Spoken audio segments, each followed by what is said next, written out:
From the grand estates of affluent suburbs, lives often appear uncomplicated. Yet beneath the veneer of perfectly manicured lawns, darkness can lurk. Tonight, Dark Reflections, True Crime Unveiled visits the Emerald Estate, home to Arthur and Eleanor Sterling. Arthur, a formidable real estate mogul, and Eleanor, his seemingly devoted wife, lived lives many envied. This pristine facade would soon shatter, revealing a profound betrayal. It's unsettling, James. The Sterling name epitomized success and social standing. To imagine violence piercing that bubble of luxury and respectability is genuinely shocking. What were the immediate details emerging from the scene that day?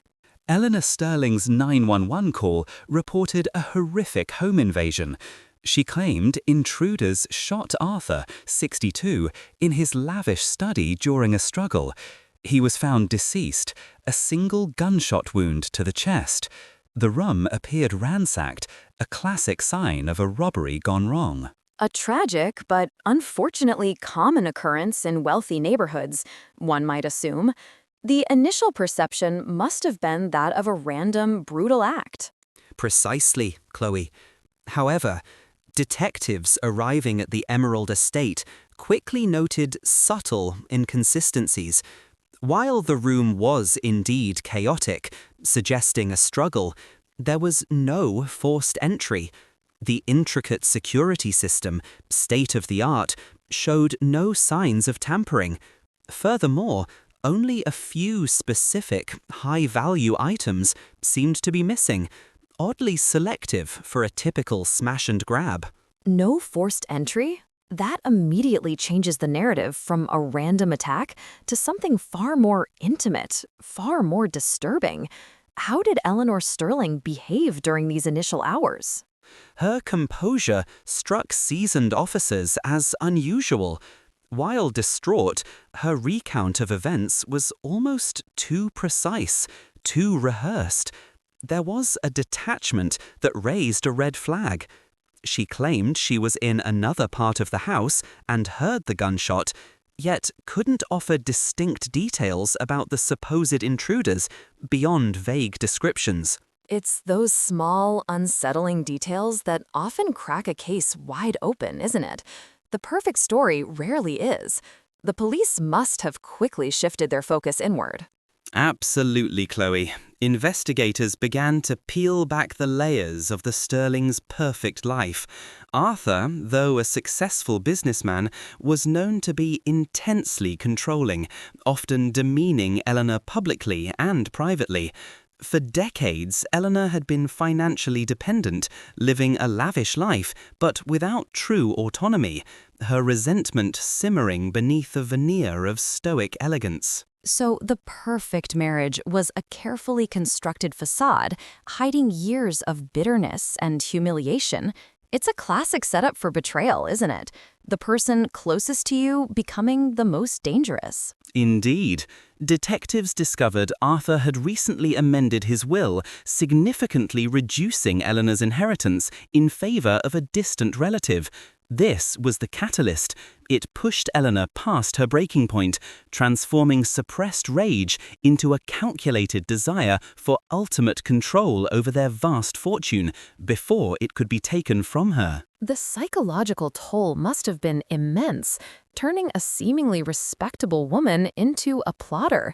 It illustrates how deep-seated grievances, combined with financial desperation, can fester into something truly lethal. The investigation soon moved beyond the crime scene, delving into the financial and digital lives of the Sterlings. Forensic accountants uncovered a series of unusual transfers made by Eleanor in the months leading up to Arthur's death, funneling significant sums into shell corporations, carefully designed to be untraceable. So a financial motive became clear. But how did they link her directly to the act? Was there a co-conspirator, or did she handle everything herself? That's where the digital footprint became critical. Encrypted messages were recovered from a discarded burner phone, revealing communication between Eleanor and a former disgruntled groundskeeper, Mark Jenkins, a man with a criminal record. She had meticulously planned for him to stage the robbery and murder, ensuring an alibi for herself. The meticulous planning, the layers of deception, it's chilling. Yet, for all her careful construction, it seems the digital breadcrumbs, those tiny mistakes, always lead back to the truth. With the overwhelming evidence against them, Mark Jenkins was apprehended first, quickly implicating Eleanor. Confronted with the digital communications and financial trails, Eleanor Sterling was brought in for questioning. For hours, she maintained her composure, sticking to her fabricated story with unwavering certainty. It must have been a tense interrogation to face the woman who projected such an image of grace and sophistication, knowing the sinister depths beneath it.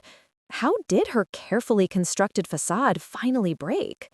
Under relentless pressure and presented with irrefutable evidence of her communication with Jenkins, her carefully constructed composure began to crack.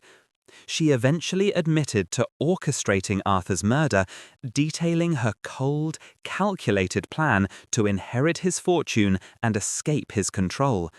Her confession was chillingly devoid of genuine remorse, focused instead on her perceived injustices. The shark must have reverberated through the community. The devoted wife, revealed as the mastermind behind her husband's brutal murder. It's a testament to how deeply hidden resentments can become lethal. Eleanor Sterling was found guilty of first-degree murder, receiving a life sentence. Her psychological profile revealed a deeply narcissistic individual whose prolonged subjugation by Arthur, coupled with the threat to her financial security, culminated in a profound, fatal act of betrayal. Her need for control surpassed any moral boundary. It's truly a dark reflection, James. What does a case like the Sterling betrayal teach us about human psychology and the societal impact of such a profound breach of trust? It underscores the destructive power of hidden resentments and the lengths to which individuals will go when pushed to their psychological limits, especially when combined with greed and a craving for control.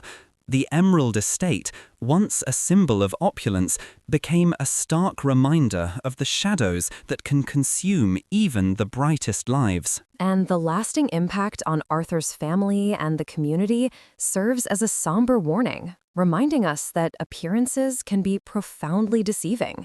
Another unsettling chapter in the dark reflections of